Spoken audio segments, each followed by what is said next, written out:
Daniel Hegarty. June Lenker, thanks for seeing me. I'm investigating a phone call. Police? Listen, he's gonna kill me. How can I help? They made an allegation. It was an old case that you'd worked. A long time ago, my boyfriend, he stabbed her. You are aware that he confessed.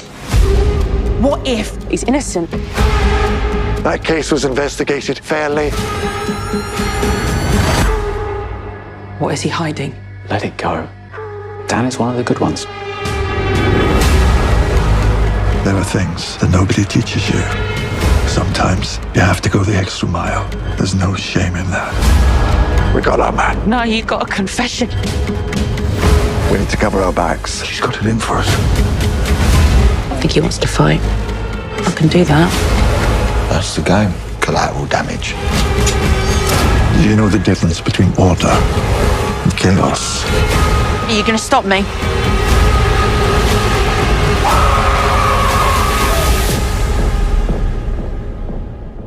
Yeah.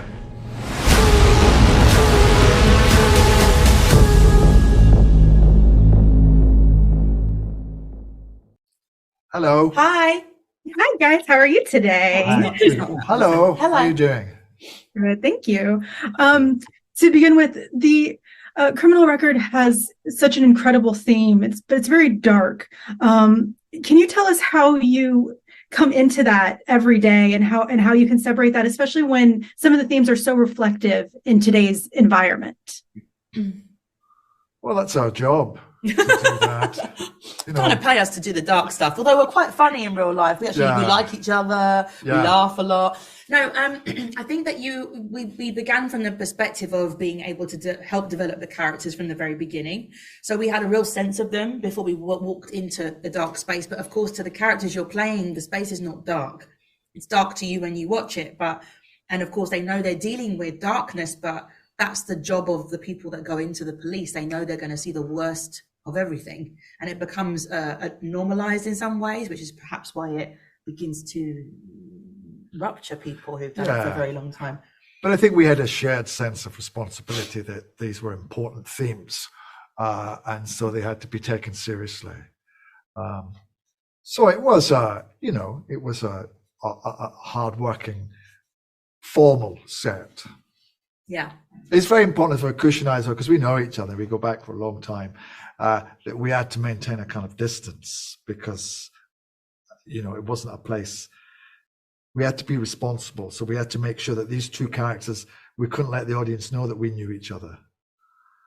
So we sort of purposely didn't really rehearse or anything like that. We just let things unfold in front of the camera, which was interesting. But we were very privileged and lucky to be involved with it from the start, to be involved in the development of it. So we were fairly secure in where our characters were. A big element of the show is internalized mental health, especially since y'all were able to bring these characters basically up on your own.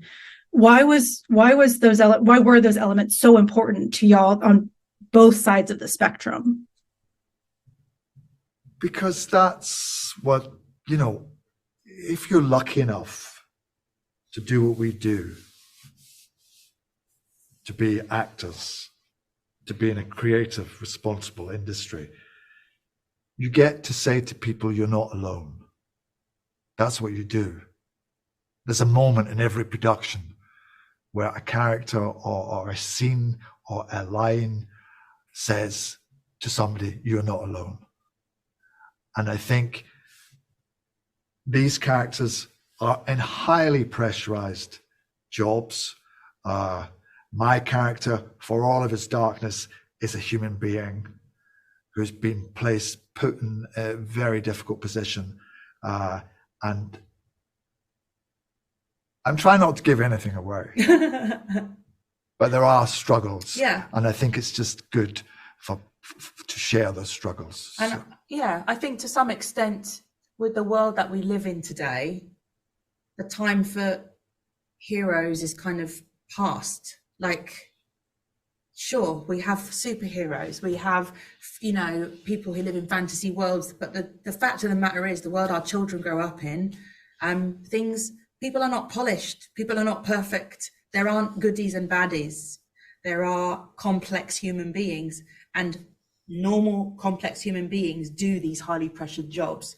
They're not superhuman or unfeeling or have no hearts. They're complex, and I really love that about the show as well. Thank you.